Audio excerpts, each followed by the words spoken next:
Hello, hello mga kamami, magandang buhay. Ito nga at gagawa ako ng trending glutinous leche flan.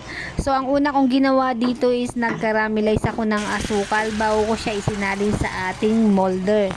Para mamaya dyan natin siya isasalin. Bali, ang ginawa ko lang dyan, inikot-ikot ko lang siya. Ayan. Ikot-ikutin ko lang siya hanggang sa makot ang buong lapag niya. Ayan. Ganyan ko siya. Para kumalat yung ating caramel.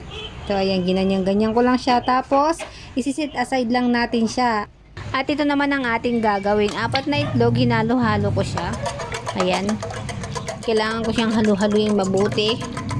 At nilagyan ko lang siya ng asin para naman may balance dun sa tamis na ating gagawin. Ayan.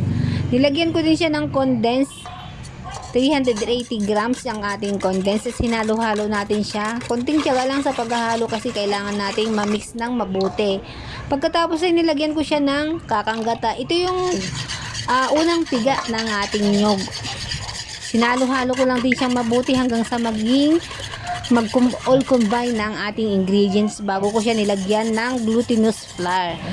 Ang nilagay ko nga palang glutinous flour dyan is 2 cups. Ayan, hanggang sa maging smooth na yung ganyan ang itsura niya. At isasali na natin siya sa ating molder. Ayan, tapos na siya. Diba? Ang dali lang niyang gawin. So, ayan. At yan, naglagay lang ako, nagpakulo ako ng tubig sa kawali. Tapos ang ating steamer, yung sa ilalim niya, tingnan nyo naman, diba? Para-paraan lang kung paano tayo talaga makaluto. Tapos, at ayan na, luto na siya. Tingnan nyo naman ang finished product. O, diba? May kunting dikit lang siya pero okay na yan. First time. Tingnan nyo naman ang itsura. Napakaganda at napakabango niya.